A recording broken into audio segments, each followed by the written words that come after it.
For PhillyInfluencer.com, I'm your man, Sean Brace. Former Eagles employee number 26, Cary Williams, voiced his displeasure again about Chip Kelly's practice habits on a Seattle radio station, ESPN 710 to be exact.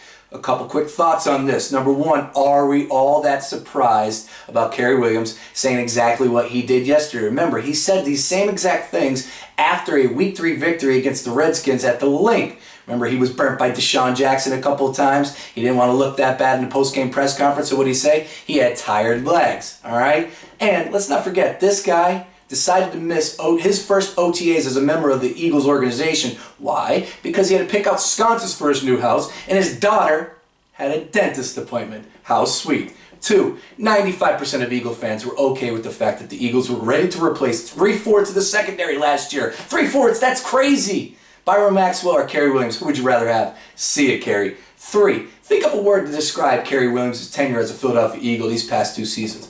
I'm going to go with lucky. How many times do we see Cary Williams chasing down his defender from behind, running 5 steps slower than his wide receiver that he was covering, and the ball either sailed over the wide receiver's heads, or was thrown underneath, or the defense created a sack? Cary Williams was lucky as a cornerback with the Philadelphia Eagles. There were so many more times that he should have been burned.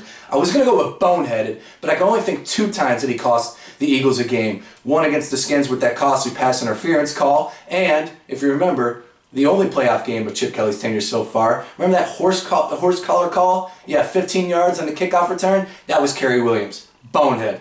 Number 4, winning cures all. That's right, it's a tired cliche, but it's so true. Cary Williams wasn't saying anything after his first season with the Philadelphia Eagles. Why? Because you remember, Week 16 against the Chicago Bears, it was a blowout, 54-11 I believe it was. And in that final game of the regular season where the Eagles had to go down to Dallas and win the game to win the division and get that playoff berth, they did. Cary Williams wasn't saying anything about tired legs at that point, was he? No. All right, this year, things didn't work out for the Eagles. The playmakers didn't show up. They did get their teeth kicked in, as Cary pointed out. But guess what? He was on the field. He could have made a few plays. For crying out loud, he only had 3 interceptions this past year. Nate Allen had 4. Nate Allen had more interceptions than you, Cary Williams. And finally, the one thing that I think is a good conversation point is whether or not you believe Chip Kelly was outcoached during the final stretch of last year's regular season.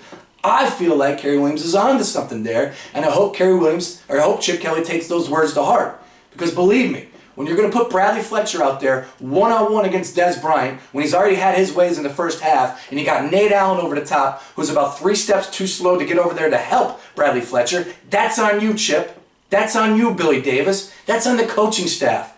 And then what do they do that next week in D.C.? When you had to win that game, you put Bradley Fletcher out there one-on-one on Deshaun Jackson. Cary Williams is right. That is coaching. So there are my few thoughts on Cary Williams and what he had to say to that Seattle radio station. No surprise. I want to hear your comments on whether or not you think Chip Kelly was outcoached, or whether or not Chip Kelly needs to change his practice ways just a little bit. Do you think that tired legs actually cost his team? Hit me up with the comments section or tweet at me, Sean_Brace. For PhillyInfluencer.com, I'm your man, Sean Brace.